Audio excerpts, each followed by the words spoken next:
Hola, buenas tardes. Es un gusto saludarlos nuevamente.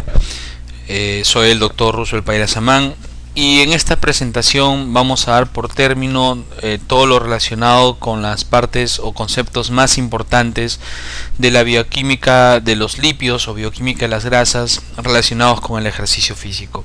El objetivo de esta presentación es abordar uno de los temas también interesantes desde el punto de vista de las grasas, sobre todo en cómo se lleva a cabo su formación, un proceso conocido como lipogénesis, y en especial vamos a darle un especial énfasis al sentido de cómo las grasas y los carbohidratos están interrelacionados, porque es muy posible que muchos de nuestros clientes les puedan preguntar: ¿por qué si yo como más carbohidratos, cómo es que esto llega en mi cuerpo a transformarse en grasa?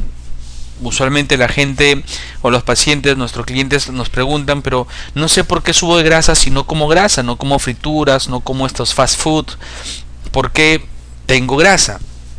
Y es que hay unos procesos bioquímicos que relacionan a los carbohidratos con la grasa, donde la insulina tiene mucho que ver. Entonces vamos a trabajar en ese sentido y vamos a terminar la exposición con una serie de imágenes que nos permiten entender la íntima relación existente entre carbohidratos y grasas. En la exposición anterior habíamos visto todo lo relacionado con los procesos catabólicos, es decir, los procesos de lipólisis y de beta oxidación. En esta presentación vamos a tocar este tema de lipogénesis.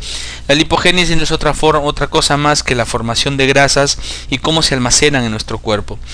El paso número 1 para lograr la lipogénesis, denominado también proceso de esterificación de los ácidos grasos, es que necesito tener un ácido graso que tiene que ser activado. Ya habíamos visto en los procesos de incorporación de un ácido graso en la mitocondria que se requiere de una enzima conocida como acilcoenzima sintasa. Esta enzima lo que va a hacer es activar a ese ácido graso, que puede ser el palmitato, lo transforma en palmitoilcoenzima A. Ya estando en su forma activa, se va a requerir el esqueleto del triglicérido, que es un glicerol, un alcohol orgánico, y este alcohol en nuestro organismo a nivel de los tejidos adiposos va a provenir desde los carbohidratos. Entonces la glucosa, en su proceso glucolítico a nivel citoplasmático de glucosa, se forma glicerol 3-fosfato, y ese glicerol 3-fosfato es la molécula activa de glicerol que solamente va a esperar a esos ácidos grasos activados, como podemos ver en el paso 3, tres moléculas de acilcoenzima A unidas con un glicerol 3-fosfato me forma un triglicérido. Esa es la forma como se lleva a cabo en nuestro cuerpo la formación de las grasas. Veamos en este esquema una cuestión un poco más de proceso. La acetilcoenzima A, que se deriva, señores, desde el proceso de la beta oxidación, puede generar el inicio de un problema a nivel del uso de las grasas. Noten ustedes en este caso que producto de la formación de acetilcoenzima A que se está generando en nuestro cuerpo, esta acetilcoenzima A podría provenir de la beta oxidación, pero importantemente a nivel del adipocito, más que de la beta oxidación, porque habíamos mencionado nosotros que las grasas no suelen quemarse en forma eficiente en la misma grasa. Entonces esos carbohidratos que ingresan al tejido adiposo siguen la vía glucolítica, van a ingresar al ciclo de Krebs, se va a formar acetilcoenzima A.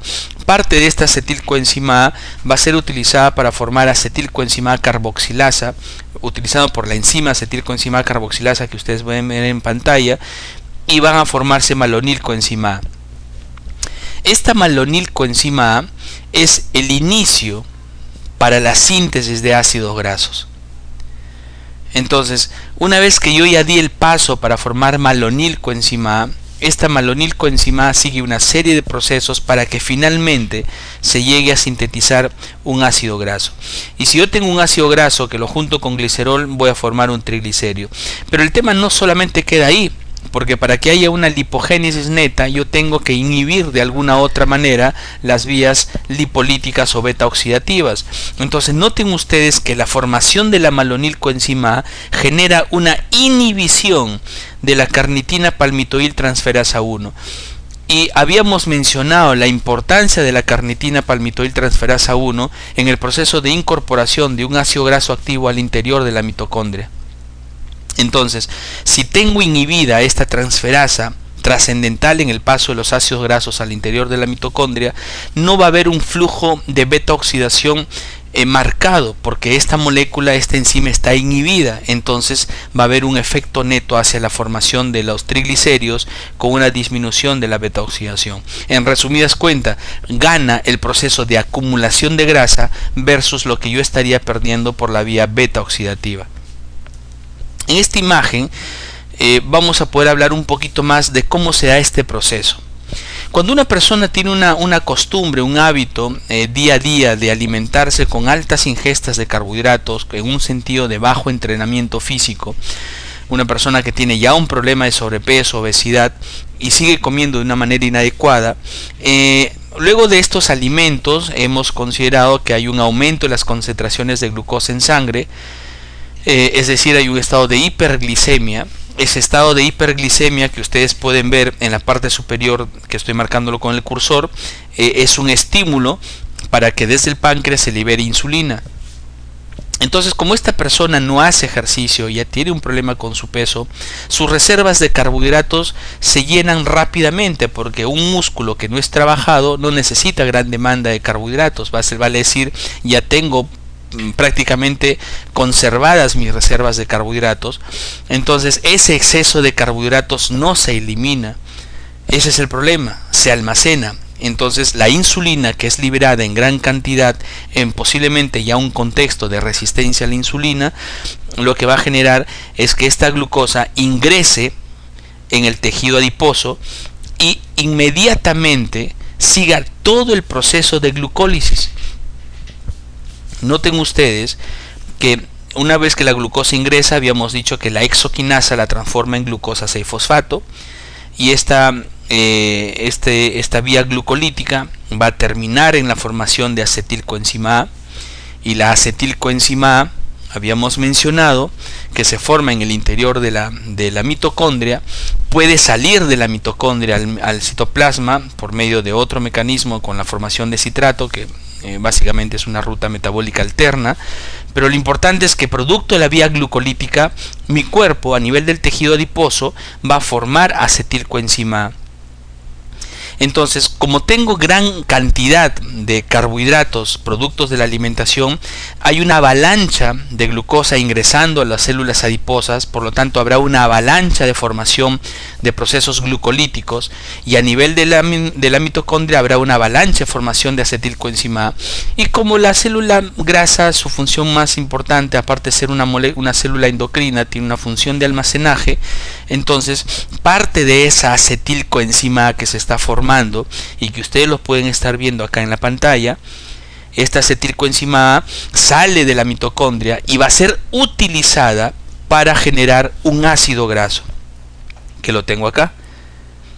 Entonces esa insulina que ustedes ven que estará ahí resaltando con ese tipo de sol, lo que está propiciando los estados de hiperinsulinemia en un estado de hiperglicemia postprandial es que sea utilizado esta acetilcoenzima A derivada de la vía glucolítica para la formación de un ácido graso. El paso previo para formar un ácido graso es que la acetilcoenzima A va a ser formada, va a transformarse en malonilcoenzima A. Y ese malonilcoenzima A es el inicio de todo el proceso para formar finalmente un ácido graso. Pero por otro lado, habíamos mencionado que esta vía glucolítica también tiene como intermedio a nivel citoplasmático la formación de glicerol 3-fosfato, que es este de acá. Entonces, por un lado estoy formando acetilcoenzima A que deriva de la vía glucolítica para formar ácidos grasos nuevos, y por otro lado estoy liberando glicerol 3-fosfato, producto también de la vía glucolítica. Entonces, si ya tengo glicerol 3-fosfato y tengo un ácido graso nuevo que se ha formado, estos dos se van a juntar y formar triglicéridos. Eso sería la vía regular para la formación de nuevos triglicéridos, pero tiene que darse en un marco de disminución del tema lipolítico. ¿Y quién es la hormona que genera la degradación de los triglicéridos? Pues se llama la lipasa hormonosensible, que ustedes están viendo acá. Como tengo un estado de hiperinsulinemia, esta insulina, que también ha sido liberada producto de esa dieta hipercalórica, pues generará un evento de inhibición de la lipasa hormonosensible. Quiere decir que no habrá una tendencia a generar altos grados de lipólisis. Por lo tanto, si no hay lipólisis y está predominando el efecto glucolítico a nivel del tejido adiposo para formar ácidos grasos y glicerol 3-fosfato, ¿cuál será la ganancia? Más formación de glicerol 3-fosfato, más formación de ácidos grasos por la vía glucolítica utilizando la acetilcoenzima A que se forma en esta vía.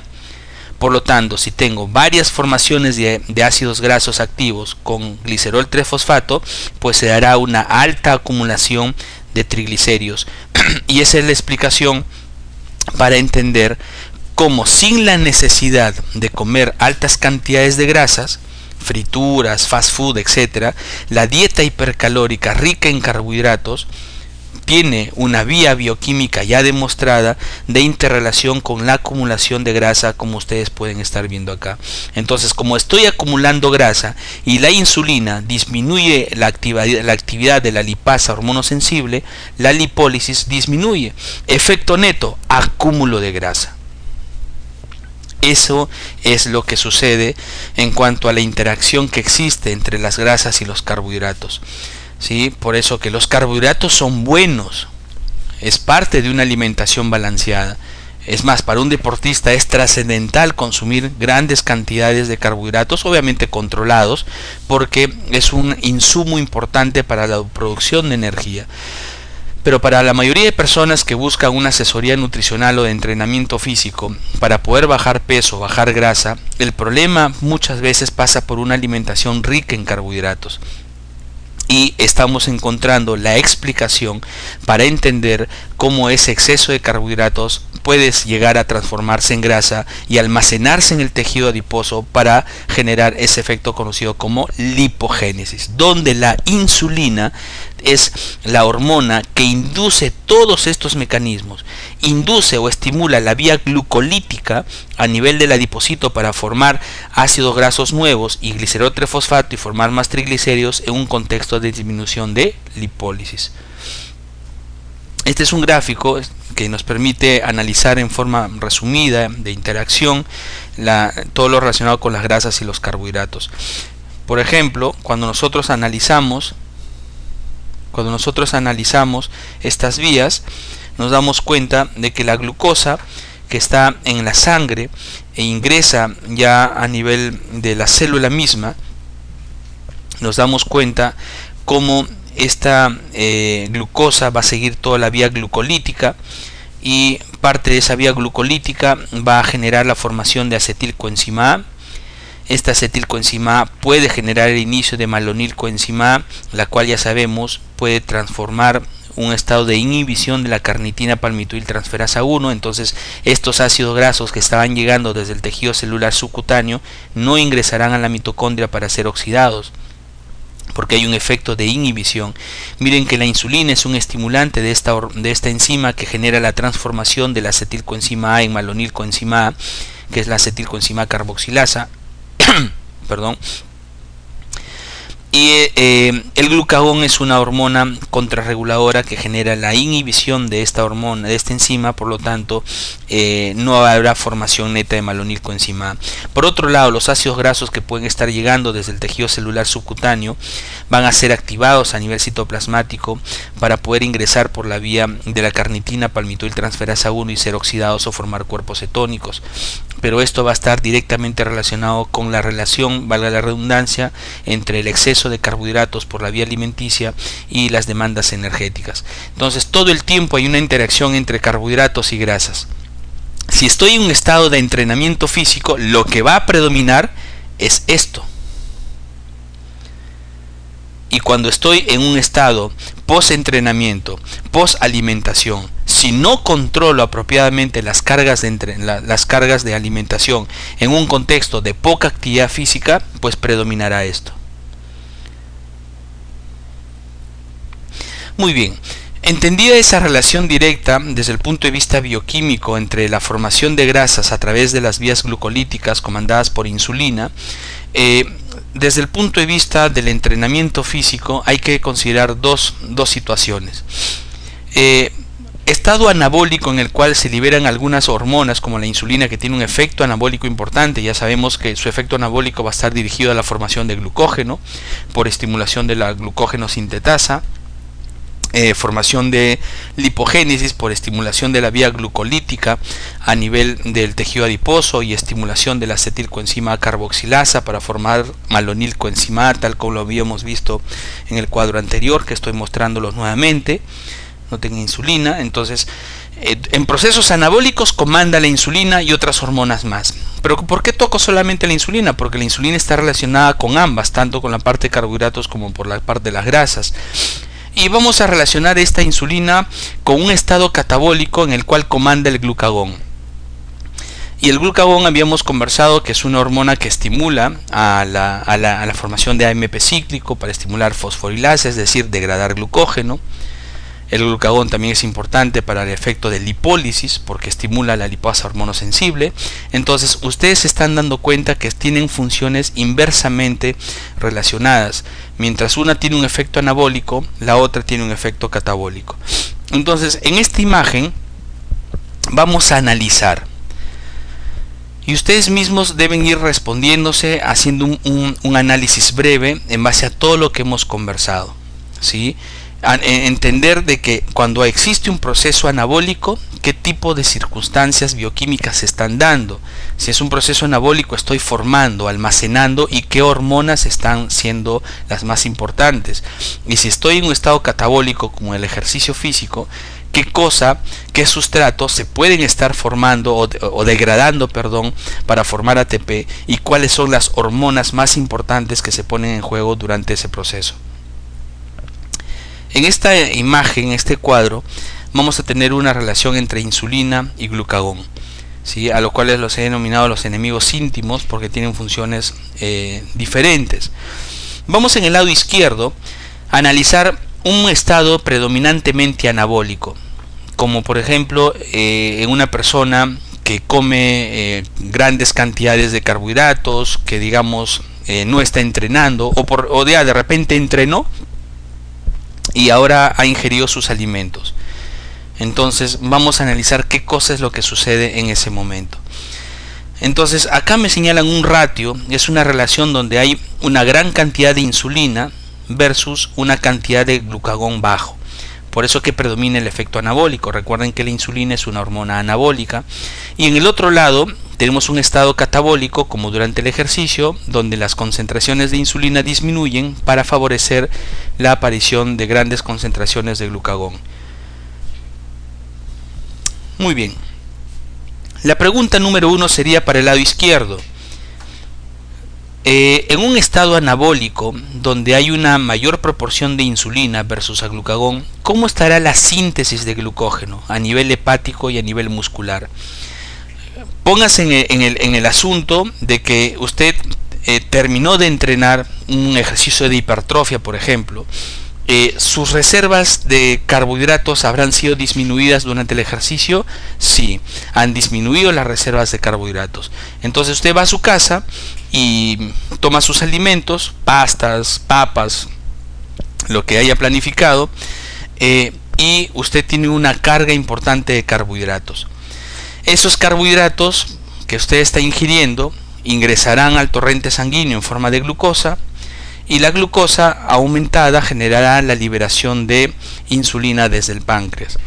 Esta insulina que ha sido liberada desde el páncreas, ¿qué cosa estimula en el músculo? La acumulación de glucosa en forma de glucógeno. Entonces, acá me preguntan, ¿cómo estará la síntesis de glucógeno en un estado anabólico donde predomina el efecto de la insulina sobre el glucagón? ¿La síntesis de glucógeno estará aumentada o disminuida? ¿Qué dice usted? Aumentada, ¿verdad? Muy bien, ahí dice la flechita aumentada. ¿Cómo estará el breakdown de glucagón? de glucógeno. Breakdown significa rompimiento, degradación del glucógeno. Si yo estoy en un estado anabólico, si estoy en un estado postprandial, luego de haber comido mis alimentos, si estoy sentadito descansando, ¿mi cuerpo estará degradando glucógeno o estará formando glucógeno? Si en la anterior pregunta habíamos dicho que la síntesis de glucógeno está aumentada, por lo tanto su rompimiento de glucógeno estará disminuido. ¿Cómo estará la gluconeogénesis? Lo que tenemos que preguntarnos es, ¿la gluconeogénesis es un estado catabólico o es un estado anabólico? ¿Qué es la gluconeogénesis? Es la formación de glucosa desde insumos que no son carbohidratos, ¿sí? Y la gluconeogénesis usualmente se da en una situación de demanda energética alta, como cuando por ejemplo estamos en ayuno prolongado o hacemos ejercicios prolongados o estamos con una baja ingesta de alimentos. Pero como en este caso estamos en un estado anabólico donde yo he terminado de comer, la gluconeogénesis, que se da principalmente a nivel de hígado, estará incrementada. ¿Qué elementos necesita usted para generar gluconeogénesis? ¿Podrá usted decirme o responder qué insumos utiliza nuestro cuerpo para generar glucosa por la vía de la gluconeogénesis? ¿Lactato será uno? Claro, lactato es uno, pues el lactato sale desde el músculo, viaja por la sangre, por el ciclo de Cori, llega al hígado y se transforma en glucosa.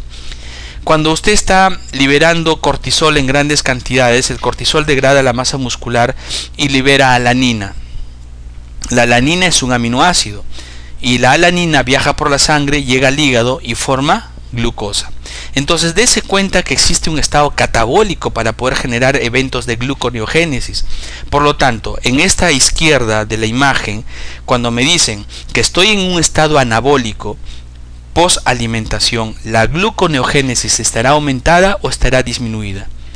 Estará disminuida, porque no estoy en un estado catabólico.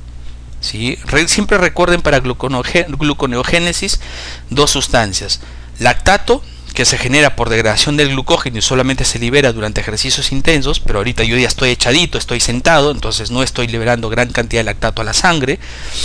Y lo otro es la alanina, que es un aminoácido que se puede liberar producto de la degradación proteica a nivel muscular, que se da en un estado catabólico, pero en este momento yo estoy analizando una situación anabólica.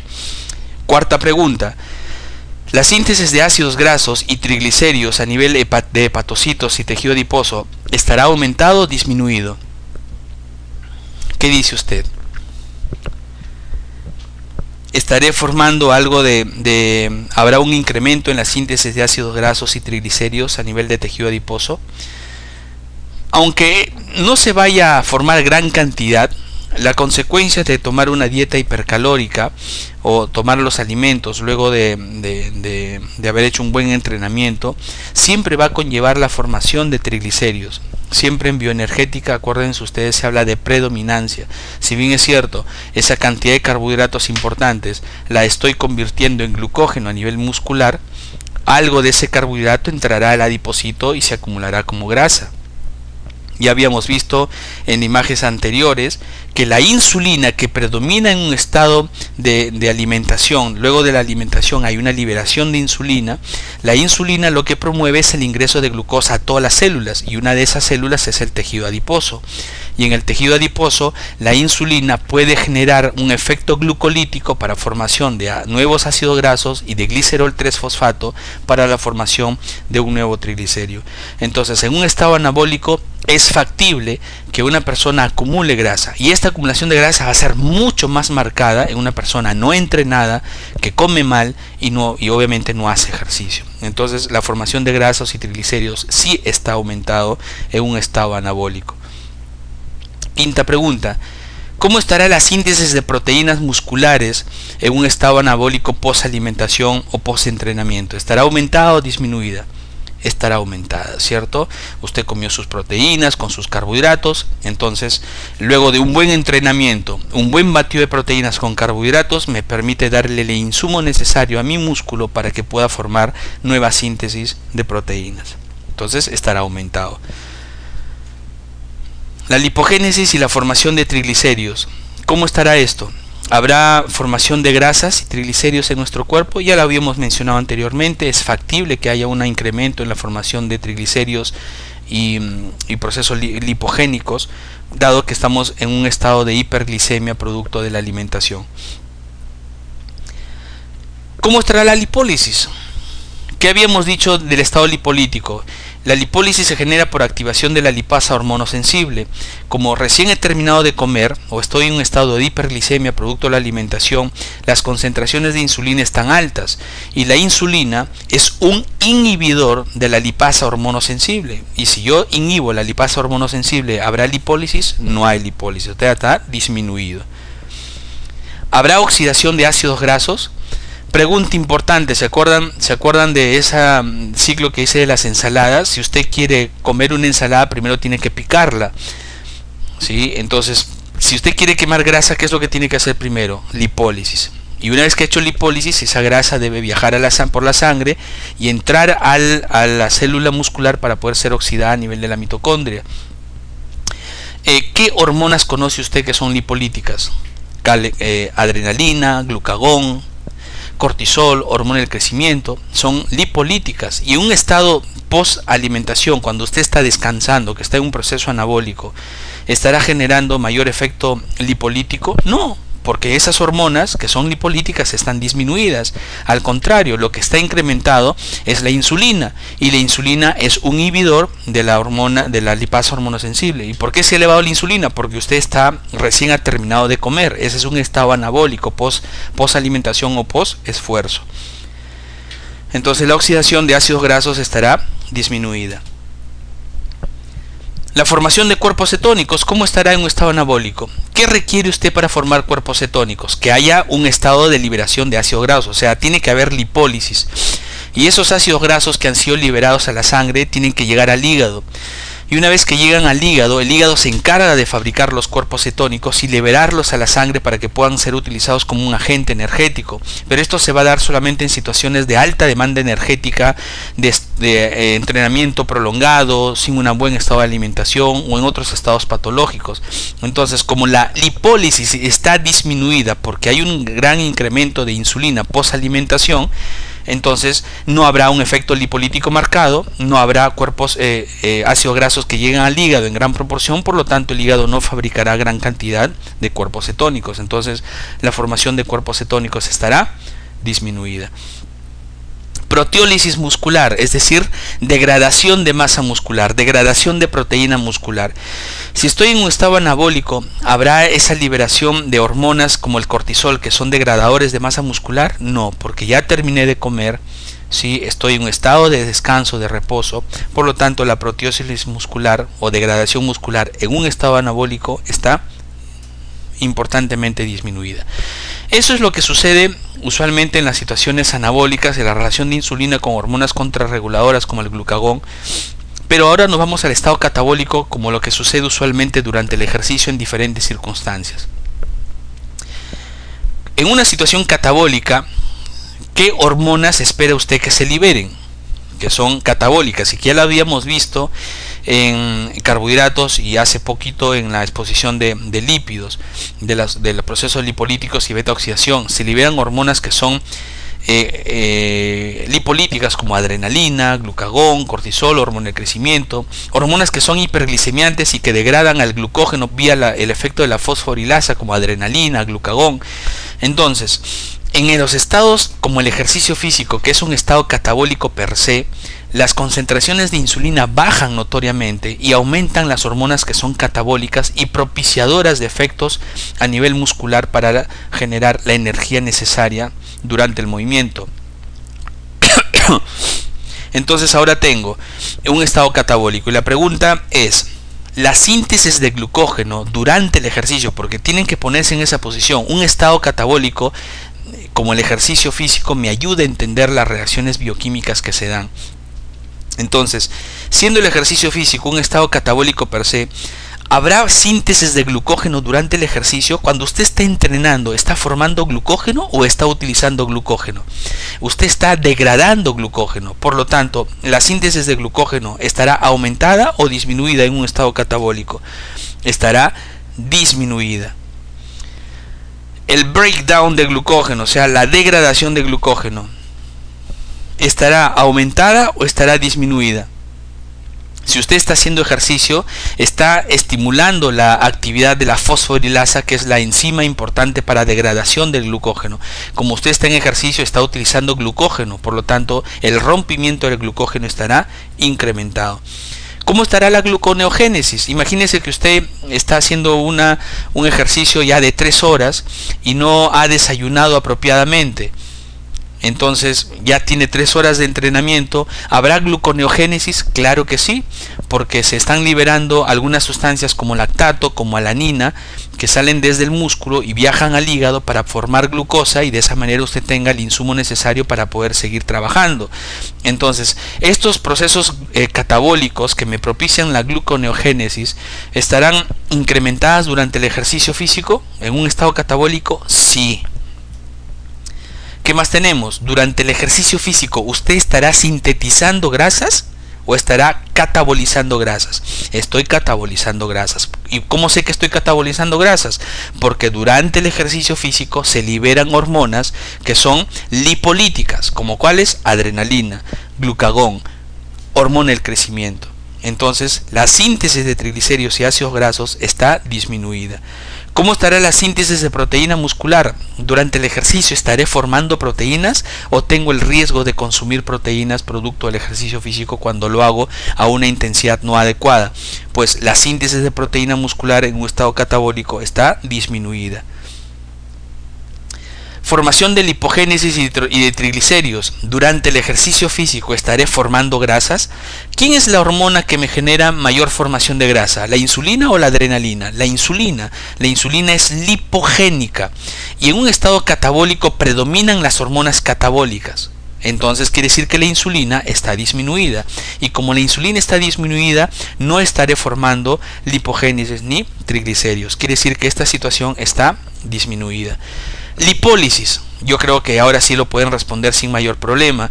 ¿La lipólisis estará aumentada en un estado catabólico como el ejercicio físico? Sí. ¿Por qué razón? Porque durante el ejercicio físico libero hormonas que son lipolíticas: adrenalina, cortisol, hormona del crecimiento, potencialmente cortisol si es que exageramos con la intensidad y con el volumen de entrenamiento. Entonces la lipólisis también está aumentada en un estado catabólico. Oxidación de ácidos grasos.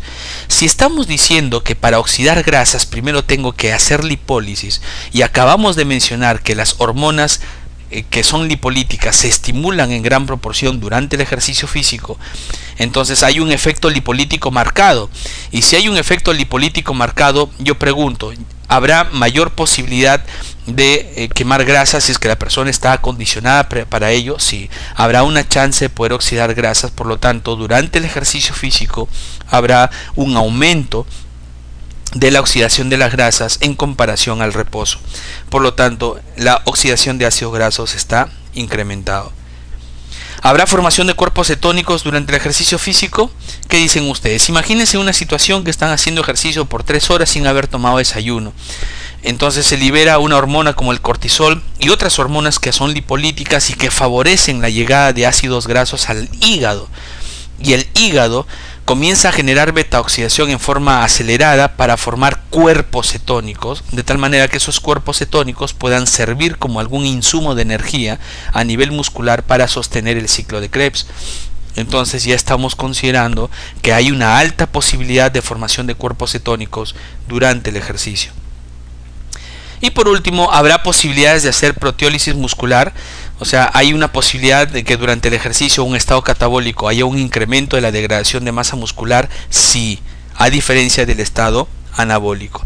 Entonces, noten ustedes que no se ha tratado de memorizar un montón de cosas. Todo es un análisis, todo es un razonamiento, todo tiene una secuencia, todo tiene un orden.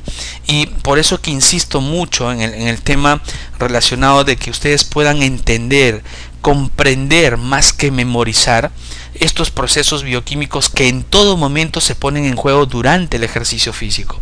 Siendo el ejercicio físico per se un estado catabólico, Entonces predominará un contexto hormonal diferente de lo que yo encuentro regularmente en un estado post-entrenamiento o post-alimentación, donde predomina un estado anabólico con hormonas anabólicas como la insulina, testosterona, hormona del crecimiento. Muy bien.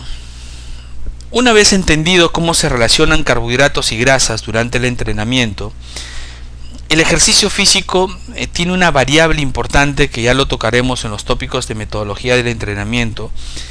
El ejercicio físico tiene una variable importante conocida como intensidad de ejercicio. Y dependiendo de esa intensidad de ejercicio es que se liberarán mayor cantidad de hormonas que son lipolíticas o degradadas de glucógeno versus aquellas que son las reguladoras o anabólicas. Noten ustedes en esta imagen donde estamos viendo que a medida que la intensidad del ejercicio va desde menor intensidad hasta una intensidad de mayor proporción, las fibras musculares comienzan a ser activadas y reclutadas. Para ejercicios físicos de baja intensidad, poco demandantes, lo que prácticamente estoy utilizando, según lo que muestro en el cursor, son estas fibras conocidas como ST o Slow Twitch, que son fibras de contracción lenta. Fibras aeróbicas de alta resistencia, fibras rojas de alta densidad mitocondrial que utilizamos usualmente en situaciones de ejercicios de baja intensidad. Entonces, en este nivel de ejercicio físico hay un entorno hormonal, hay un entorno energético que me está propiciando el uso de mayor proporción de un determinado sustrato energético.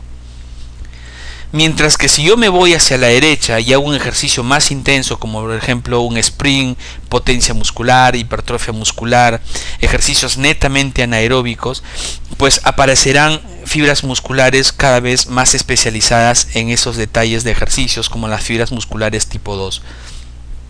¿Por qué hago esta referencia? Porque dependiendo de esas situaciones de ejercicio, voy a utilizar mayor cantidad de carbohidratos o menor cantidad de carbohidratos. Y la bioquímica nos ayuda a entender, en su asociación con la fisiología, que en situaciones de mayor intensidad, como la que yo estoy viendo en esta zona de la derecha, al ser las fibras musculares tipo 2 las más importantes para desarrollar ese evento, las fibras musculares tipo 2 son fibras anaeróbicas. Es decir, que basan su liberación de ATP no desde la mitocondria, sino de lo que se produzca a nivel citoplasmático. Entonces, ¿por qué hago referencia a esto? Porque ustedes ya saben qué sustratos energéticos me pueden generar ATP a nivel citoplasmático. De los dos sustratos energéticos que he mencionado o que hemos expuesto hasta ahora, que son grasas y carbohidratos, el único de los dos que genera ATP a nivel citoplasmático son los carbohidratos. Por lo tanto, las fibras musculares tipo 2 son altamente especializadas en la formación de ATP a nivel citoplasmático, utilizando carbohidratos. Por eso que en una situación de alta intensidad, como la que estamos viendo en el lado derecho, priman los eventos anaeróbicos y muy poca grasa va a ser utilizada. Esto lo vamos a reforzar en el estudio fisiológico de los sistemas energéticos, pero antes de llegar a ese nivel, que es todavía en el segundo módulo, o sea, ya el próximo mes, antes de llegar a eso, quería terminar de hablar este tema bioquímico, porque hay mucha bioquímica acá.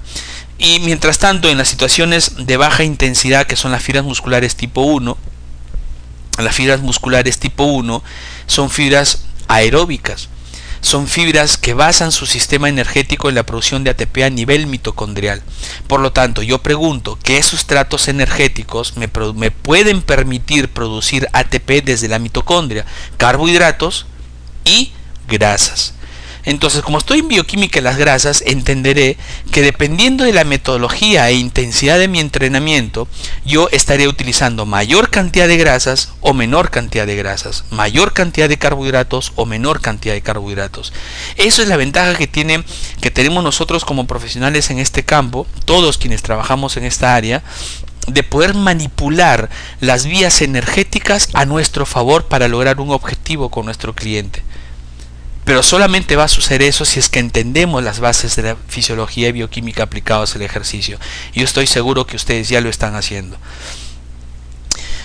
George Brooks, para mí uno de los mejores fisiólogos en el campo del ejercicio físico por las investigaciones que ha realizado, y como les mencioné, tuve la emoción de tener sus libros, uno de sus textos en mis manos, porque lo compré ya hace algunos años, y él diseñó un concepto interesante que están viendo ustedes en pantalla, que es el concepto del crossover, que lo vamos a volver a tocar varias veces a lo largo del curso. Y él diseñó este concepto para entender la relación del uso de carbohidratos o de grasas en relación a la intensidad del ejercicio físico. Y Brooks entendió a través de los estudios que en situaciones en relación al VO2 max, que es la medición de nuestra condición aeróbica, nuestro consumo máximo de oxígeno, yendo de situaciones de baja intensidad hasta un 100%, que representa la máxima intensidad de un ejercicio aeróbico o cardiovascular, en situaciones de baja intensidad, o sea, de un porcentaje relativo bajo, por ejemplo, de un 50% hacia atrás, la mayor cantidad de energía que se está consumiendo proviene de este rojo, y este rojo es fat, es grasa. Significa que en situaciones de entrenamiento, de ejercicio físico de baja intensidad, la mayor cantidad de ATP que está siendo proveído está proviniendo de las grasas, mientras que un porcentaje menor es este amarillo, serían los carbohidratos. Es decir, en situaciones de baja intensidad, la vía energética es predominantemente aeróbica y predominantemente proveniendo de grasas. Y esto tiene un sentido específico en relación a lo que mencionamos anteriormente, que se están utilizando fibras musculares tipo 1. Y las fibras musculares tipo 1 son las fibras musculares aeróbicas que tienen gran densidad mitocondrial y van a basar sus sistemas energéticos en las vías aeróbicas, generando de esa manera una chance de poder utilizar grasas durante el entrenamiento. Y acá lo están viendo ustedes. Pero Brooks entendió que a medida que íbamos aumentando la intensidad del ejercicio, el aporte de las grasas comenzaba a decrecer y empezaba a ser predominante el uso de los carbohidratos para la formación de ATP, puesto que a medida que me iba hacia la derecha, empezaba a reclutar fibras musculares más anaeróbicas como las tipo 2, las cuales van a demandar la producción de ATP a nivel citoplasmático. Por lo tanto, ya hemos visto en bioquímica de los carbohidratos que el único sustrato de los dos que hemos estudiado hasta ahora que genera producción de ATP a nivel citoplasmático son los carbohidratos. Por eso que empieza a generarse mucho predominio del ejercicio físico para estas situaciones demandantes de energía por vía anaeróbica a nivel citoplasmático versus lo que yo utilizaba a nivel mitocondrial. ¿Sí? Entonces esa es una de las razones para entender por qué es importante controlar la intensidad del ejercicio para poder lograr un efecto reductor de grasa a través de metodologías adecuadas. Esto tampoco significa, si el doctor está diciendo que según el señor Brooks, todos nuestros pacientes obesos deberían entrenar en esta zona de baja intensidad. No necesariamente es así. Quizás en algún inicio sí me ayudaría a trabajar con intensidades bajas y hacer más tiempo de duración del ejercicio, relación inversamente proporcional entre intensidad y volumen, pero lo que más nos interesa es utilizar metodologías que me permitan hacer efectos lipolíticos. Por ejemplo, trabajar un poco para este lado, regreso para este lado, voy para este lado, o sea, flujos dinámicos como trabajos interválicos aeróbicos o intervalos intensivos de corta duración, que son cosas que ya vamos a ir viendo a lo largo del estudio. Eso es lo que nos indicó Brooks y que nos da una base para relacionar la bioquímica con la fisiología. Lo interesante es que una persona, conforme va haciendo su entrenamiento, puede mejorar su dinámica y ya a intensidades mucho más altas se puede ya transformar en una persona más eficiente para poder quemar grasa durante el entrenamiento. Lo que antes tenía que hacerlo a bajas intensidades para poder quemar mayor cantidad de grasa, con el paso del entrenamiento puede generar un mayor efecto para ser más eficiente en perder grasa a intensidades mayores. Se hicieron algunos estudios en los cuales vieron una regulación hormonal durante el ejercicio, y esto lo vamos a volver a tocar en la parte de metodologías de entrenamiento, porque una de las metodologías que más vamos a utilizar, y es lo que está siendo recomendado actualmente para poder mejorar la capacidad física y mejorar la eficiencia de nuestro cuerpo para quemar grasa y permitir con estas metodologías una gran proliferación de mitocondrias que son las encargadas de quemar grasa, son las metodologías interválicas. Y en este estudio publicado en un journal de fisiología nos permite interrelacionar la parte fisiológica con la bioquímica de los carbohidratos y las grasas. Y se encontró que en estas personas que iniciaban el protocolo, el programa de entrenamiento, en la primera sesión de entrenamiento, ¿sí?, que eran entrenamientos interválicos, se encontró que en la primera sesión de entrenamiento había una gran liberación de adrenalina, mientras que ya en sesiones posteriores, a la misma intensidad de esfuerzo, las concentraciones de adrenalina en estas personas eran menores. Y esto tiene una implicancia importante, porque mientras más altas sean las concentraciones de adrenalina, habrá un mayor efecto sobre el uso de carbohidratos, porque la fosforilasa es mucho más estimulable, es más potenciada su efecto cuando las concentraciones de adrenalina empiezan a incrementar, asociado a que en situaciones de alta intensidad habrá mayor contracción muscular, mayor fuerza en la contracción, requiriéndose mayor liberación de calcio a nivel citoplasmático y un mayor consumo de energía, que también son estimulantes de la fosforilasa. Por lo tanto, habrá una cierta dependencia de los carbohidratos. Mientras que a concentraciones menores de adrenalina, ya con una mayor dinámica de entrenamiento en una persona más entrenada, las concentraciones de adrenalina disminuidas son más propician un mayor efecto sobre el uso de las grasas durante el entrenamiento. Y esto se logró por adaptación. Al inicio de mi entrenamiento estaba menos adaptado y ahora estoy más adaptado. Como habíamos mencionado, las altas concentraciones de adrenalina son más estimulantes para efectos de degradación de glucógeno vía la fosforilasa. Entonces noten ustedes, cuando se hicieron las mediciones de oxidación de grasas en estos trabajos, al inicio, o sea, antes de empezar el programa de entrenamiento interválico, digamos, antes de las 2 o 3 semanas de programación, se hizo un dosaje, se sometieron a estas personas a un trabajo interválico, y se encontró que antes de comenzar al inicio de comenzar toda la secuencia interválica, pues estas personas en el pre-interval, ustedes pueden ver que tenían menor oxidación de grasas. O sea, lo que más, si estoy teniendo menor oxidación de grasas, ¿qué se supone que debo estar utilizando para formar ATP? Carbohidratos en mayor proporción. Y esto tiene una relación directa, porque habíamos mencionado más adrenalina, que genera menor uso de grasas. Y miren lo que pasaba en el dato anterior. Yo al inicio de las sesiones de entrenamiento tenía mayor liberación de adrenalina, o sea, mayor efecto sobre fosforilasa, y acá en la oxidación de grasas pues tenía al inicio del programa menos uso de grasas para producción de energía. Pero luego del proceso de adaptación, luego del entrenamiento, ¿qué sucedió? Comencé la persona a oxidar mayor cantidad de grasa. ¿Y esto por qué razón? Porque al inicio ustedes pueden ver que luego de las semanas de entrenamiento, a la misma intensidad de ejercicio, la persona liberaba menor cantidad de grasa, menor cantidad de adrenalina, y esto se asociaba con un mayor uso de grasas durante el entrenamiento. Es decir, la persona se hacía más eficiente. ¿Qué más tenemos?